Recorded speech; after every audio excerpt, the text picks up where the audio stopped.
Hola, buenas tardes. Acá los estamos recibiendo a todos en estas quintas jornadas centroamericanas dedicadas a Claribera Alegría, dedicados a la Revolución de Octubre, los 80 años y obviamente dedicado a Miguel Ángel Asturias, ese gran lengua de nuestro país y de Centroamérica, ganador del Premio Nobel en 1967. Y sean bienvenidos todos. Hoy tenemos algo muy interesante que hablar con nuestro invitado, con nuestro acompañante, como lo es Francisco Gabriel Juárez Alvarado, un personaje que obviamente lo apreciamos en el sentido que es un gran amante de la literatura, de los libros, de autores, de escritores. Es, por lo menos desde que yo lo conozco, un personaje dedicado a la bibliografía, a los libros, y qué mejor que entablar una conversación con él sobre el tema bibliográfico, el mundo editorial, los tesoros invaluables que consta, con los que consta él, y hablaremos más sobre el tema de los libros antiguos, los libros viejos, las ediciones, las imprentas, qué sé yo, lo que vaya surgiendo sobre este tema. Les damos la bienvenida acá y vamos a presentar a nuestro acompañante, que es Francisco Gabriel Juárez Alvarado, magíster en asesoría tributaria por la URL, Universidad Rafael Andívar. Actualmente estudiante de licenciatura de letras en la Facultad de Humanidades de la Universidad de San Carlos. Qué interesante, vean ustedes, un asesor tributario convertido en estudiante de letras. Bueno, nunca sabe uno por dónde va a agarrar uno y por lo que le apasiona, como son los libros. Estamos hoy, el tema es entre tesoros bibliográficos, historias personales y mundo editorial, una particular historia de la literatura de la región centroamericana, que nos ha dado grandes escritores desde siempre, desde que Fray Payo Enrique de Rivera eh, fue el primer impresor en Guatemala. Se fueron dando un montón de ediciones muy bien hechas porque realmente eran técnicos, eran grandes impresores en esa época de la colonia. Les damos la bienvenida, qué bueno que estén acá, y a Francisco, pues la bienvenida obviamente a este conversatorio. ¿Cómo está Francisco? Hola Cristóbal, ¿qué tal? Mucho gusto. Qué bueno estar platicando con usted de nuevo y muchas gracias a la invitación de estas jornadas de literatura centroamericana. Eh, Tengo el gusto nuevamente de participar en una actividad de la San Carlos. Muchas gracias a el licenciado Jorge García por la invitación y a todas las personas que han estado involucradas en la organización, siempre muy atentos, constantemente en comunicación para que todo esto salga bien. Así que es un gusto. Qué bueno, Francisco, el descubrir ediciones primeras, descubrir ediciones antiguas, ediciones que no se consiguen, es un placer, me imagino, increíble para usted, ¿verdad? Siempre va detrás de este tipo de libros, de este tipo de ediciones. ¿Con qué objetivo, Francisco? ¿Quiere tener una colección linda? ¿Quiere tener algo invaluable ahí y de repente para las generaciones futuras, ¿verdad? Bueno, yo creo que esa afición bibliográfica ha ido evolucionando con el paso del tiempo porque obviamente no es fácil desde el punto de vista de tiempo y el punto de vista económico también. No es fácil hacerse con ediciones raras, con primeras ediciones. Requiere un esfuerzo que poco a poco se va desarrollando, se van creando conexiones con amistades, personas que también están interesadas en el mismo mundillo, ¿verdad? Que no es muy grande y con estas redes de personas que uno va conociendo, se le van abriendo puertas a lo largo del tiempo para ir encontrando estos tesoros en bibliotecas perdidas, ¿verdad?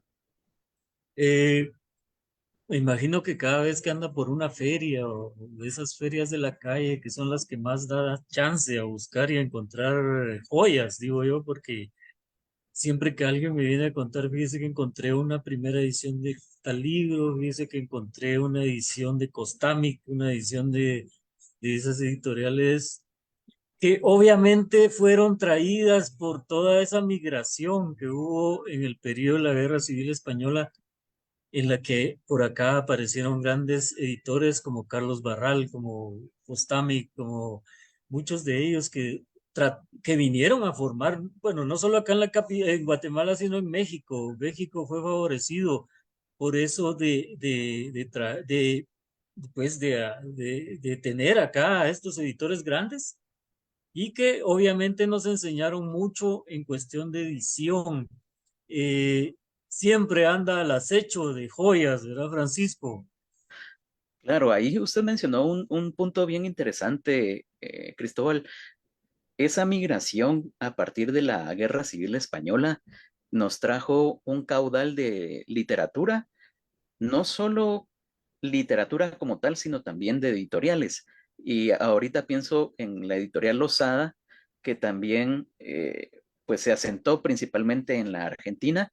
Es una editorial que surge producto de la migración de estos editores españoles a partir de la Guerra Civil Española. Por ejemplo, también tenemos el caso de León Felipe, que vino a México a partir de todo el conflicto que se estaba dando en España. Y gracias a León Felipe surge pues un movimiento que se concentra alrededor de él como maestro y uno de nuestras joyas nacionales en cuestión de poesía es Isabel de los Ángeles Ruano, bebe del influjo del León Felipe, porque León Felipe es quien le da la bendición, ¿verdad? Es quien le dice, Mira, he leído tu trabajo y considero que tu destino es el destino de la poesía. Y creo que ella, a partir de ese contacto con León Felipe, comienza a considerar que efectivamente su destino es un destino literario, ¿verdad? Eh, bueno, ahora ya, pues, girando un poco hacia el tema de estas joyas literarias, efectivamente, podría decirse que mi búsqueda de estas joyas, pues, se da un poco a tropezones, ¿verdad? Porque, en primer lugar, no es que yo haya estado buscándolas, sino que las fui encontrando poco a poco y eso hizo que me fuera interesando hacerme con más. Por ejemplo, me hice con la primera edición del Señor Presidente. También tengo la primera edición de perdón, de Leyendas de Guatemala, que es esta edición que les estoy mostrando acá en cámara. Esta edición, que fue una edición bastante escasa, no de tantos ejemplares, porque efectivamente Asturias la financia, ¿verdad? Es una edición española y cuyos ejemplares, pues, vienen hacia a Guatemala y están dispersos, muchos otros pues ya están perdidos en el tiempo, ¿verdad? Destrozados porque pues no los conservaban bien. El papel no es de tan alta calidad, es un papel que se destruye con bastante facilidad al tacto.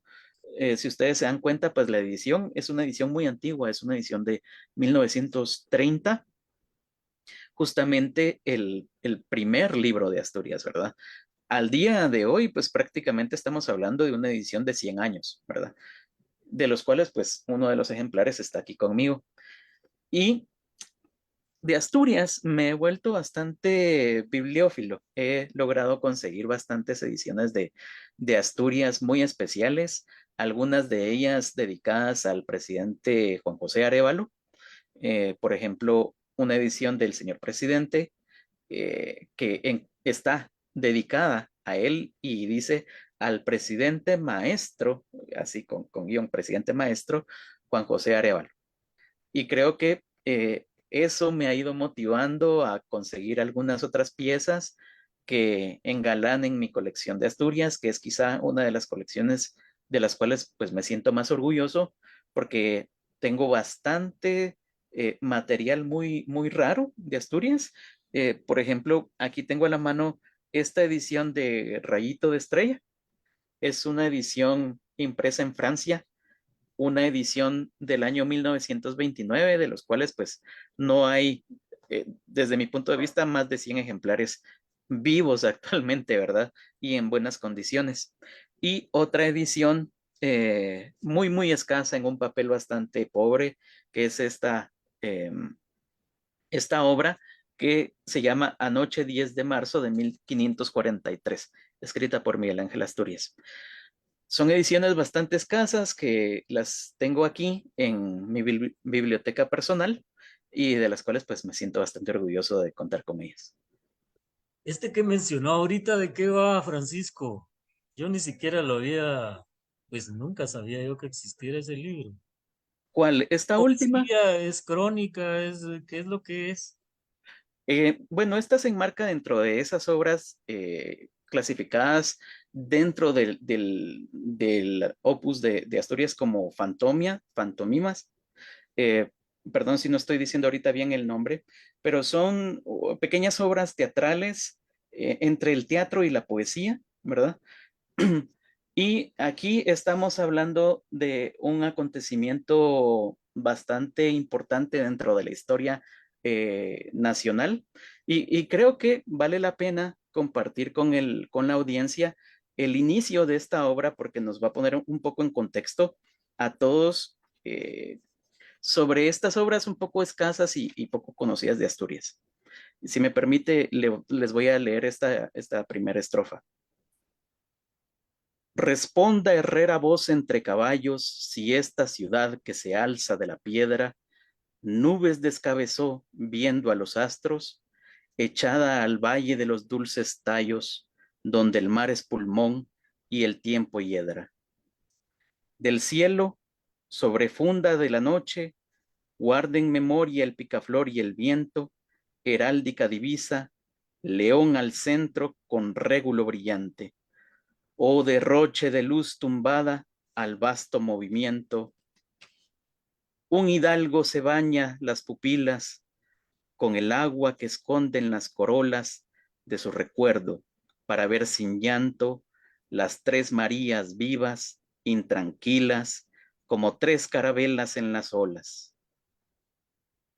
Bien, y así continúa la obra. Es una obra, podría decirse, primigenia, una obra que habla sobre la época colonial y de conquista de Guatemala.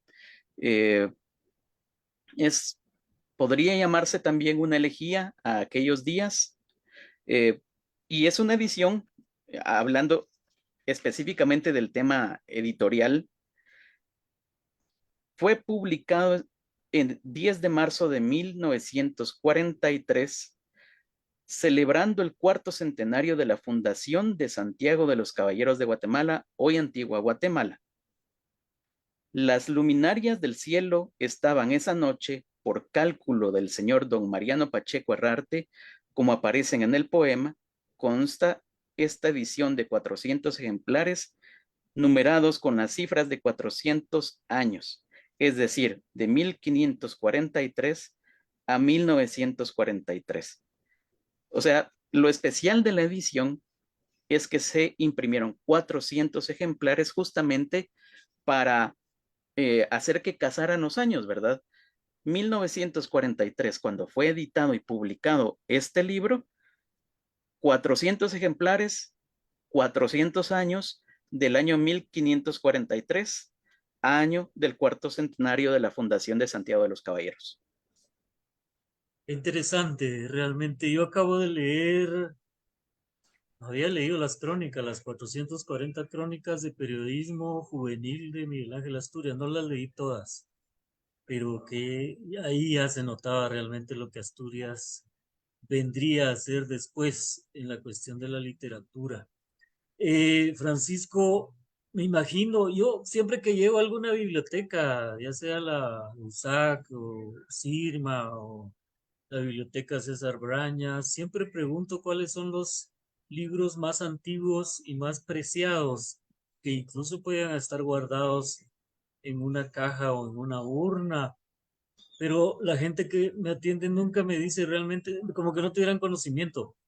Yo fui a México alguna vez a algún curso de preservación de archivos y nos llevaron a donde estaba el primer libro publicado en la Ciudad de México, en la imprenta, cuando llegó allá a México, un libro que increíblemente abarcaba temas sobre Guatemala. Pero el libro lo tienen en una urna, no se puede tocar. O sea, porque obviamente el papel es delicado y la grasa que uno tiene en las manos o la suciedad puede provocar que se destruya. Pero usted ha buscado, ha caminado bibliotecas o bibliotecas particulares, porque Yo recuerdo al señor Jorge Skinner Clay, diputado por mucho tiempo. Él siempre me decía que tenía más libros de los que yo tenía acá en la librería y que él contaba con unas cosas increíblemente antiguas, ¿verdad? O sea, de 1700, 1800. Nunca pude ir a su biblioteca. Él primero falleció y nunca pude.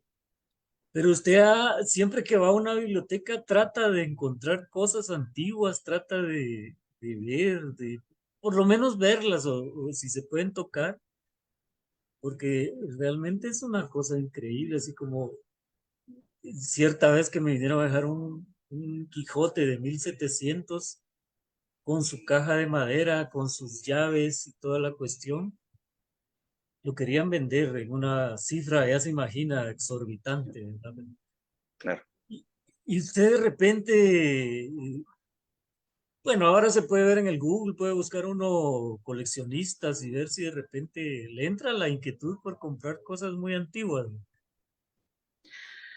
Sí, yo he tenido la oportunidad de visitar distintas bibliotecas que cuentan con joyas literarias, bibliotecas con acceso público y bibliotecas privadas.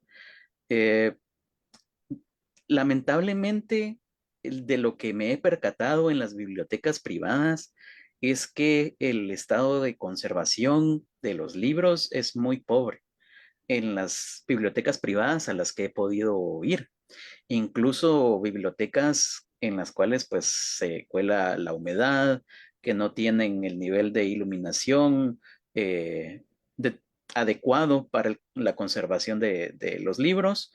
Y justamente eso hace que las joyas bibliográficas que he encontrado ahí no estén bien conservadas, los lomos están desgastados.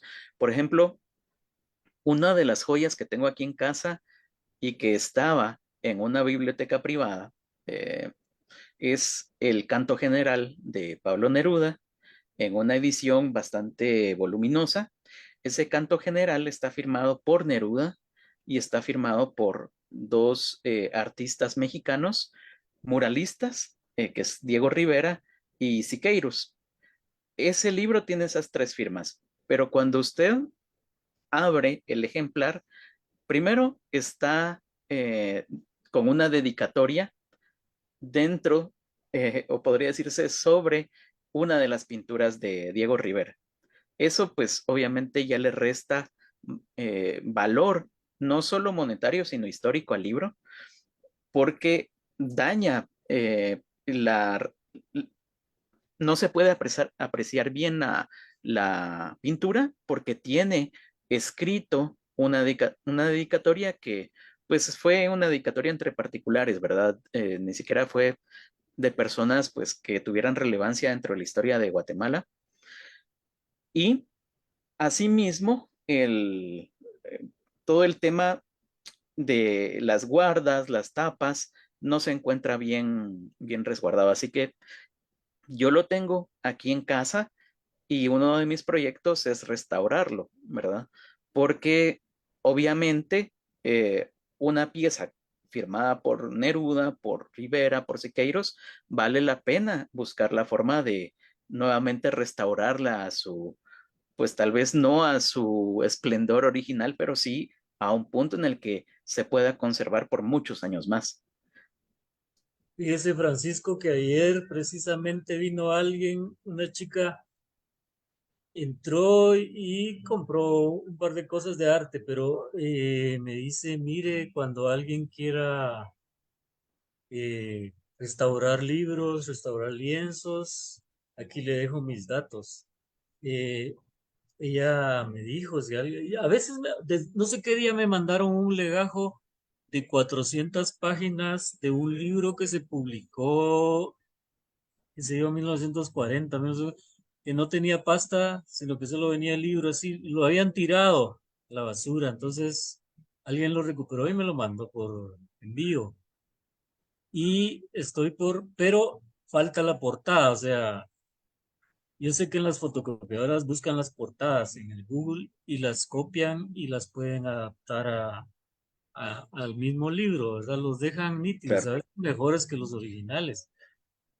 ¿Qué experiencias ha tenido Francisco con este gusto, con esta afición con respecto a libros? O sea, yo igual un día de estos voy a narrar mis experiencias con visitar bibliotecas particulares y contar las anécdotas que he tenido con la gente particular que obviamente no quieren a los libros. Tengo 5 crónicas que voy a escribir un día de estos porque dan risa, además de... Pero usted, ¿qué experiencias ha tenido con... Deben Bueno, ser algunas interesantes. claro. Bueno, en mi afán de buscar libros, ediciones de autores que me han interesado a lo largo del tiempo, una de mis obsesiones más grandes fue encontrar los ejemplares de los libros publicados por José María López Valdizón. Es muy fácil encontrar ediciones eh, de su libro más conocido y si me permiten, se los voy a mostrar acá en cámara porque los tengo aquí a la mano. La vida rota es quizá el libro más conocido de Chema López Valdizón. Para ponerlos un poco en contexto, Chema López es un escritor de quien no se habla constantemente en el panorama nacional, pero es quizá una de nuestras mayores luminarias literarias por este libro.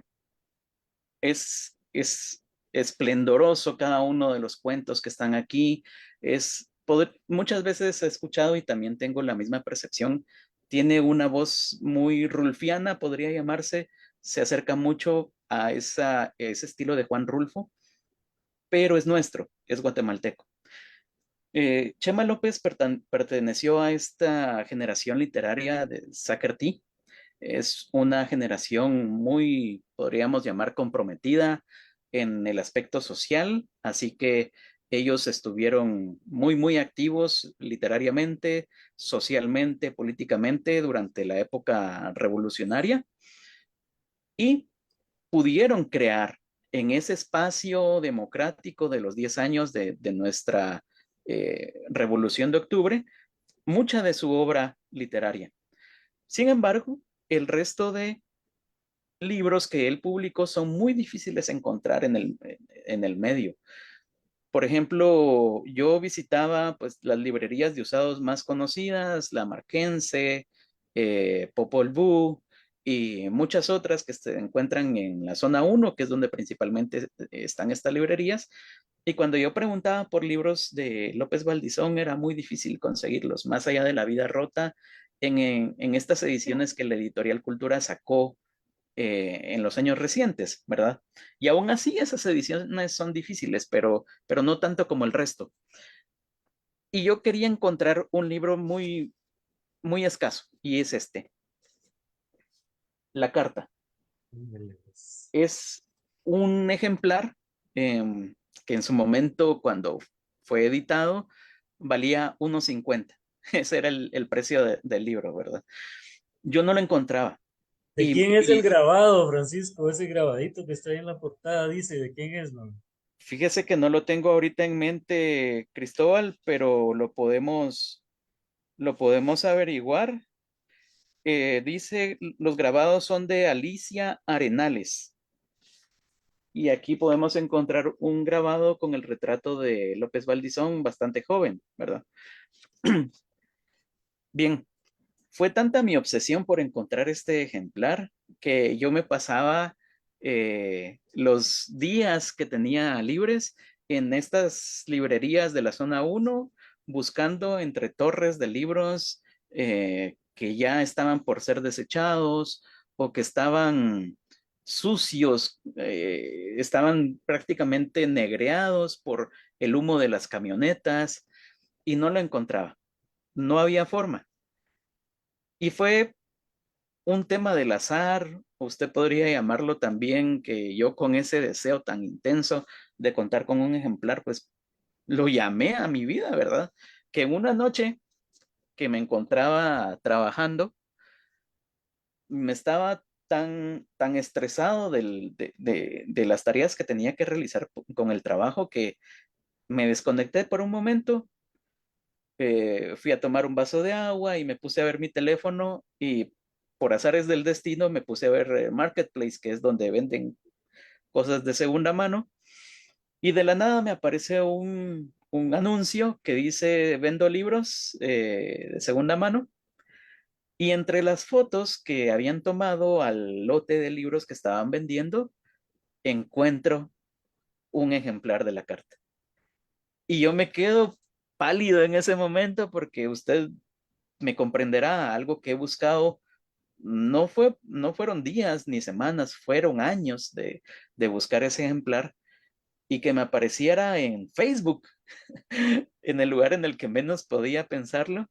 Para mí fue, no sé, una revelación, podríamos llamarlo. Y esa es la intensidad con la que yo vivo esta relación con el libro como objeto, ¿verdad? Como un objeto de deseo, de acompañamiento. Y a partir de encontrar este libro, La Carta, pude encontrar estos otros ejemplares, que es Sudor y Protesta, que es Ok. el primer libro que publica López Valdizón durante la época revolucionaria. Este es de 1953. Y este último, que es La Sangre del Maíz, que también es de López Valdizón. A mí, haber luchado por encontrar estos ejemplares me acercó mucho a la figura de José María López Valdizón, en el sentido de tratar de descubrir cuál había sido su vida, eh, sus circunstancias trágicas de su desaparición, como la de tantos otros escritores. Y lo que me hace sentir es que de alguna forma López Valdizón no ha desaparecido en realidad. Sus captores, sus torturadores también no triunfaron porque nosotros aún seguimos luchando por encontrar sus ejemplares, por leerlo, por difundir su obra aquí en este foro y en todos los foros que sea posible. Y así con muchos otros escritores guatemaltecos como Alaí de Fopa, de quien también tengo algunos ejemplares firmados, Irma Flaquer, que tiene este librito eh, que se llama El Sol y dice una hora en específico, y que es un librito admirable porque es un librito en el que ella narra ese atentado en el que ella logra salir viva y es un diálogo directo con su asesino, ¿verdad? Con aquellos que atentaron contra su vida y les dice, no, no van a poder derrotarme, yo sigo aquí, el sol ha aparecido en mi vida porque a partir de ese atentado yo le he encontrado sentido a esta lucha que estoy librando contra ustedes, contra las fuerzas de la oscuridad, contra la mentira, y voy a seguir con mi labor periodística y prácticamente así es, ¿verdad? Ella continúa a pesar de las constantes advertencias de gente de su entorno que le decía, mira, vete del país porque nuevamente van a atentar contra tu vida. Y finalmente sucede, ¿verdad? Sucede a unas cuadras del cementerio general, más o menos ya llegando a la Bolívar, pues la interceptan algunos de estos infames vehículos, ¿verdad? Ya conocidos por todos, en donde se transportaba la policía judicial y acaban con su vida. Pero nos queda el libro como testimonio de su valor, ¿verdad? Sí, Guatemala ha sido terriblemente reprimida en cuestiones, podemos mencionar a Huberto Alvarado, podemos mencionar a Luis de León, podemos mencionar a Roberto Obregón, podemos mencionar a otros tantos escritores que aún la gente los busca en las librerías, que eso es lo importante, la cuestión de que siguen vivos, como usted dice, ¿verdad? Y pues seguirán vivos, inmortales, se vuelven inmortales, porque yo le pregunté a Gisela López sobre la posibilidad de hacer otra edición de La Vida Rota. Me dijo que sí, que está viendo cómo publica, republica o hace nuevas ediciones sobre los libros de su padre, de José María López Balbizón. Eso es lo interesante realmente, y que existamos libreros, bibliotecarios, gente como usted, Francisco, que le gustan los libros, que se multipliquen por cientos para que la verdad es que la memoria y la imagen de estos escritores no termine. Eh, ¿Cómo ve el panorama editorial, ya cambiando un poco el panorama editorial en Centroamérica? Si puede decirse así, o lo ve usted muy prolífico, muy bueno. Hay escritores, bueno, usted sacó un libro también o tiene algo más publicado o va a publicar más. Yo creo que el panorama editorial, no solo en Guatemala, sino en el resto de la región, es bastante prometedor. Creo que esos vaticinios de que el libro impreso pues ya estaba de capa caída, creo que no se han cumplido. El libro impreso sigue pues acompañándonos en nuestro caminar como seres humanos. Y tal vez quiero mencionar rápidamente que el, el soporte físico a través del cual los seres humanos han transmitido sus deseos, sus sentimientos, sus sueños, ha acompañado al ser humano desde hace miles de años, desde las tablillas enceradas, pasando por el papiro, el pergamino, hasta llegar al papel. Y creo que es esa compañía que ha tenido siempre el ser humano, lo que nos ha hecho que al día de hoy, con tanto soporte digital, pues el libro no se haya desaparecido por completo, ¿verdad? Yo veo constantemente editoriales que surgen y que publican libros de escritores jóvenes que están publicando su primer libro a lo largo de toda la región. Aquí dentro de Guatemala tenemos muchos ejemplos. Editorial Los Opilotes, Sion Editorial, Editorial Poe, tenemos Palo de Hormigo, y las grandes editoriales que tenemos aquí en Guatemala, como FIG Editores, la editorial estatal, que es Editorial Cultura. Es decir, el panorama editorial es prometedor mientras que el ser humano continúe tratando de expresar sus sentimientos por esa vía. Las editoriales van a continuar porque siempre va a haber gente dispuesta a hacer un sacrificio de tiempo y un sacrificio económico por sacar esos libros adelante, aunque sea en tirajes pues escasos, tirajes de 100 ejemplares, de 500 ejemplares.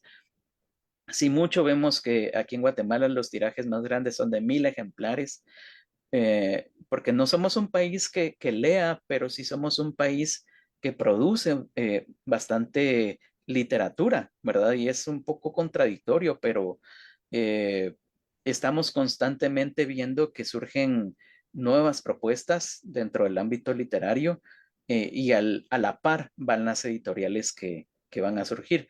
Y pues yo tengo conocimiento de un par de editoriales que todavía no están actualmente publicando porque están en esa fase de ¿cómo decirle?, de preparación, de diseño, de cómo va a ser su marca, y que tienen toda la ilusión de poder entregarle al lector guatemalteco obras de calidad, obras que pues no solo pasen de del correo electrónico hacia la impresora, sino que pasen por un proceso de revisión editorial, cosa que también, vale decir, es un poco difícil encontrar en todas las editoriales, porque muchas veces la calidad de lo que se publica pues no está a la altura de lo que deberíamos de estar recibiendo nosotros como lectores, ¿verdad?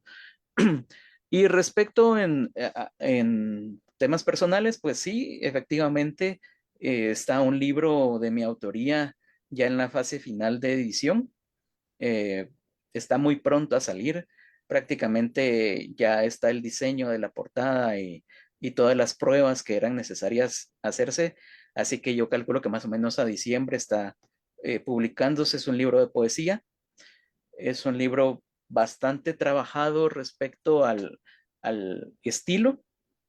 Es una temática pues bastante, podría llamarse intimista, como es lo que a mí me gusta escribir y lo que surge de mi mente y de mi yo interior. Así que pronto pues lo van a estar viendo ustedes. Qué bueno, la verdad es que sí. Cuando yo empecé a vender libros en el 87, recién acababa de pasar lo más duro del conflicto armado, y me acuerdo del pensativo ahí en la antigua, era una mesita pequeña. Siempre digo esto porque es increíble cómo ha desarrollado las publicaciones acá en Guatemala.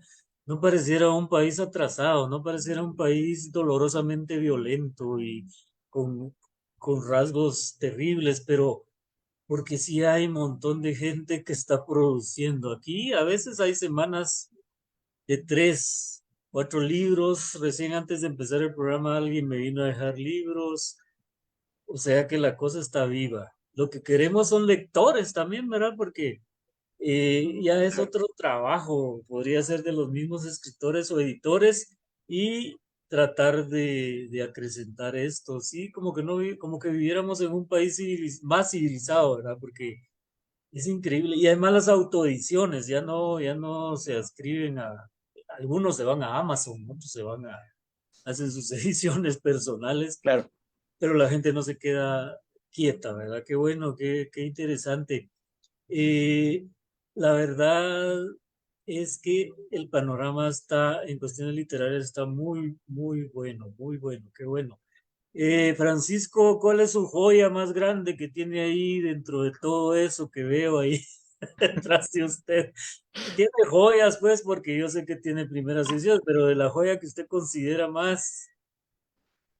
Bueno, más querida y más deseándola proteger de cualquier provocación. mire este tochaco que tengo aquí en la mano. Es un libro bastante voluminoso, es un libro de 1675. Es una edición de las obras de Santa Teresa de Jesús y es un libro que para mí es una joya no solo por el año en el que fue publicado y porque su estado de conservación es bastante bueno, sino porque para mí, en lo personal, la obra de Santa Teresa de Jesús siempre ha sido un acompañante a lo largo de mi vida, eh, porque yo estoy muy inclinado hacia la literatura mística y la literatura del siglo de oro española. Santa Teresa para mí es quizá una de mis autoras de cabecera. La poesía de Santa Teresa me parece una de las cosas más hermosas del mundo, junto con la poesía de San Juan de la Cruz. Así que tener una edición de 1675 de las obras de Santa Teresa para mí es un verdadero privilegio. Y quizá tal vez no por ser una joya editorial, sino por lo que significa tener una edición de este libro en mis manos. Es quizá eh, un privilegio para mí poder leer de primera mano en esta edición a Otto René Castillo. Este Vámonos Patria a Caminar en esta edición, como siempre me ha sucedido, han sido libros que he deseado y que han aparecido a lo largo del camino gracias a muchos buenos libreros en la zona 1. eh, y este se lo debo a el librero Douglas Nolasco de librería Los Cuchumatanes, que fue él quien me lo consiguió.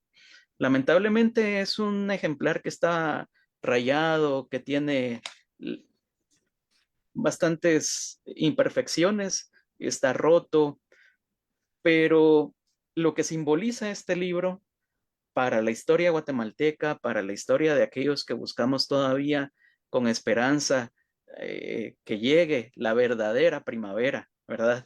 El, la justicia social que tanto necesitamos, este es un símbolo de esa esperanza que todavía no muere, ¿verdad, Cristóbal? Claro, sí.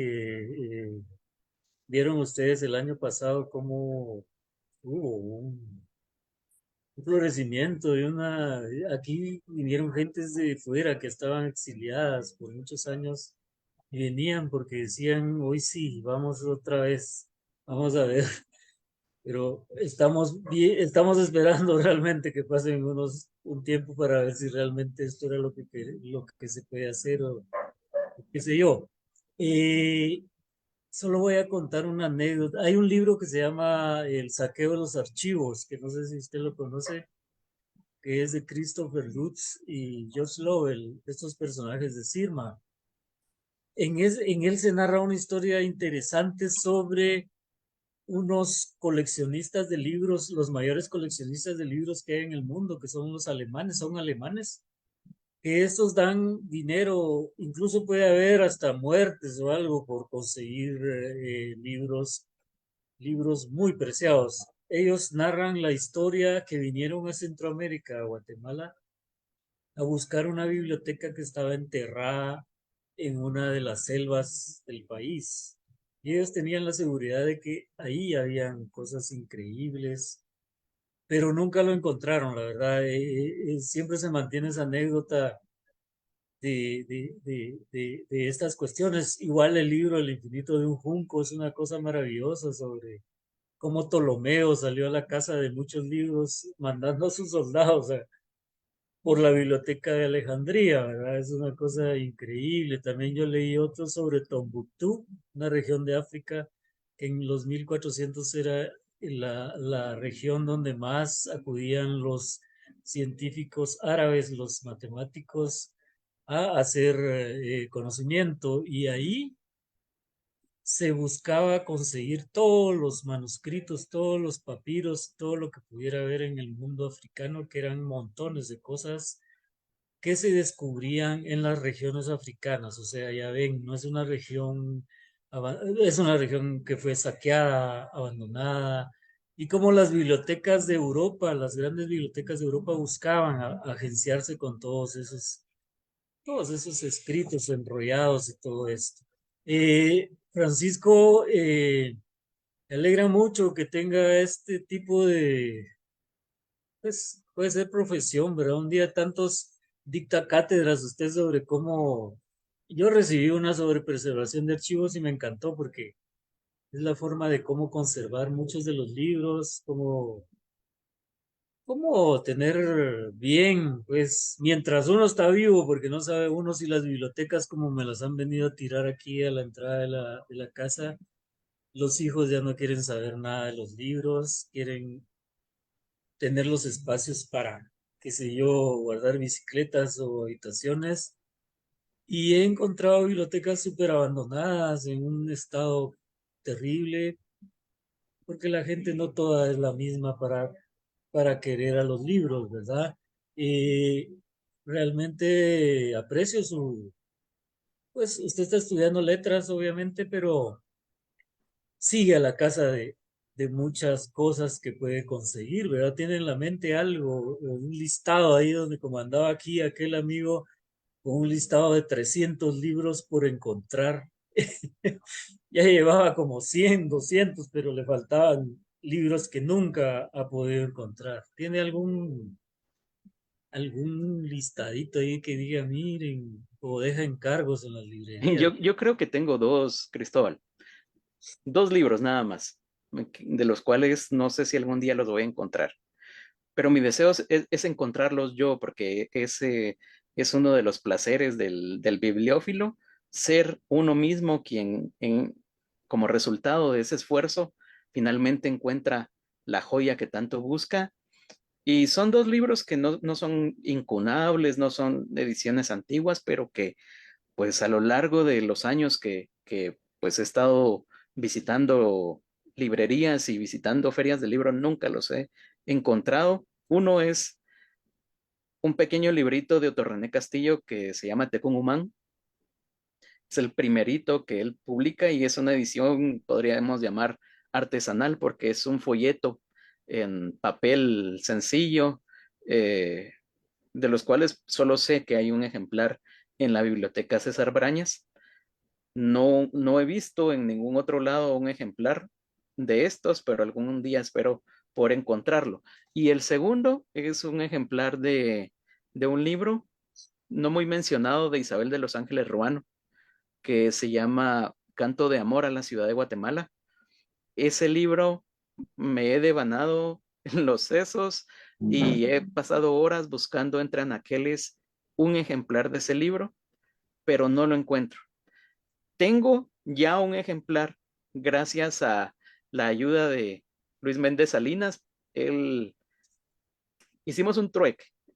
Yo le di un ejemplar de Leyendas de Guatemala, primera edición, y él me dio su ejemplar de Canto de Amor a la Ciudad de Guatemala. Obviamente, pues no son comparables en el peso que han tenido en la historia literaria de Guatemala, pero para mí sigue siendo como una espinita clavada en el corazón no haberlo encontrado yo mismo. Así que yo todavía sigo buscando por mi cuenta a ver si algún día encuentro un ejemplar de ese libro. Qué bueno, qué bueno, ojalá tenga éxito. Los libros llegan a uno, como usted dijo. Mire, me están indicando que ya estamos casi al tiempo, entonces, pues obviamente toca que usted dé sus conclusiones sobre el tema que abordamos y pues ya de ahí daré yo las mías. Bien, más que conclusiones, son percepciones personales respecto al libro como objeto y como acompañante. Para mí, y estoy seguro que para muchas personas más alrededor del mundo, el libro es un amigo en el cual uno puede confiar, al cual uno puede acudir en los momentos de mayor tristeza, en los momentos de soledad, y que permanece ahí fiel, esperando la mano que lo saque del anaquel y que pueda pasar sus ojos por encima de la tipografía y obtener ese grato diálogo con los muertos, como se ha dicho ya muchas veces en hermosos versos, tener ese diálogo con aquellas mentes que ya no están físicamente en este mundo, pero que nos han legado mensajes importantes. Así que exhorto a todas las personas que nos están escuchando a que si tienen un libro, a ahí guardadito o encima de su mesa de noche, ábranlo, déjense llevar por las historias que se encuentran ahí dentro, vivan esa vida eh, que merece ser vivida, que es la vida de la imaginación, la vida que nos han legado los grandes escritores, y déjense transportar y transformar por la belleza de la literatura, ¿verdad? Finalmente, eh, quiero leer un pequeño verso de Jorge Luis Borges del poema de los dones, escrito en 1959, y con esto cierro mi participación. Y dice así: enciclopedias, atlas, el oriente y el occidente, siglos, dinastías, símbolos, cosmos y cosmogonías, brindan los muros, pero inútilmente. Esto lo escribió Borges derivado de su ceguera y esa inmensa ironía que Dios le había dado, ¿verdad? Prácticamente ser director de una biblioteca ciego y no poder leer tantos y tantos libros que estaban a su alrededor. No seamos ciegos nosotros. Si podemos leer, leamos. Claro, es que Borges, ¿verdad? Sí, cuando le preguntaron qué iba a hacer, si volviera a nacer o si volviera a estar sobre este planeta, pues yo leería todo lo que no leí en mi primera vida. Es la ironía de la vida, ¿verdad? Porque no puede uno leer pues absolutamente todo. Yo aquí a veces digo, todos estos libros, quisiera metérmelos, quisiera agarrar día con día un libro de los temas que me gustan, porque tampoco puede uno leerse todo, pero a veces me entra una nostalgia, una tristeza, porque todo va a quedar en el cerebro de uno, ¿verdad? Nadie va, si fuéramos máquinas o tuviéramos chips, alguien nos sacaba los chips y mostraría lo que realmente hemos leído, pero obviamente los gusanos se aprovecharán de ese cerebro y engordarán de todas las lecturas que uno ha tenido a lo largo de la vida y es importante. Solo voy a mencionar a una señora que vino hace unos días a preguntarme cómo hacer para que sus hijos lean. Pues yo les di la experiencia que tuve yo de niño cuando no habían televisores, no habían radios, no había nada electrónico y mi madre nos contaba historias cada vez que podíamos en la noche, historias de miedo, historias, y nos compraba un libro cada semana los libros costaban unos 50, uno 20, uno 10, así como mencionó usted el que costaba 10 centavos o no sé qué. Y conversen con sus hijos antes de dormir, siempre, la plática. Hay que inventarse algo, si no es cierto, inventarse cosas fantasiosas. Y van a ver cómo los niños reaccionan. Y obviamente reaccionaron para ella, porque ahora acude regularmente a comprarse uno o dos libros para los niños. Es un consejo, pues, no tan difícil. A veces uno llega cansado del trabajo, como dijo Francisco, en esas faenas largas, pero siempre hay que acompañar a los niños, contarles historias, contarles vi a un ciclista que pasaba veloz por una calle, cualquier cosa se puede inventar uno, que eso ayudará mucho a que los niños dejen el teléfono, ¿verdad? Y no darles el teléfono para cualquier cosa, para de entretenimiento, porque ahí sí el TikTok y todas esas cosas ya nos avanzaron kilómetros y kilómetros. Mejor contar historias y dar libros, ¿verdad? Que es lo importante. Y no porque nosotros nos vayamos a volver millonarios con que nos vengan a comprar cantidad de cosas, sino por cambiar la mentalidad y la actitud delante de la vida. Como dijo Francisco, con Santa Teresa, con los grandes poetas del mundo, leamos, leamos, leamos. Los clásicos, sabe Francisco, que son importantísimos, Goethe, todos esos grandes escritores, Homero, aunque diga alguien por ahí que Homero no escribió la Ilíada y la Odisea, sino que se los contaron, ¿verdad? Creo que terminamos con esto. Qué bueno hablar con usted, Francisco. Otra vez lo invito a mi programa de radio un día de estos para que hablemos sobre temas literarios y libros, ¿verdad? Y los invitamos a la siguiente jornada académica, que es la final, parece, de 2 a 4 de la tarde. Nos despedimos de ustedes, del mundo literario de Centroamérica, nuestra patria grande es Centroamérica, y seguiremos adelante en esto de los libros. Gracias, Francisco. Que esté Gracias, bien. Cristóbal. Cuídense entonces. Igualmente. Y nos vamos despidiendo ya de esto.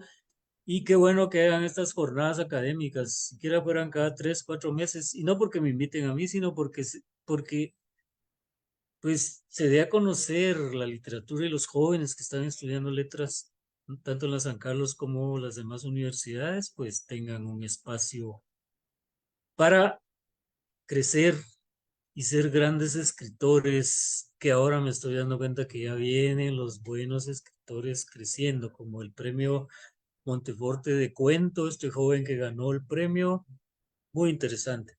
Gracias, nos vemos, hasta luego.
Humanidades.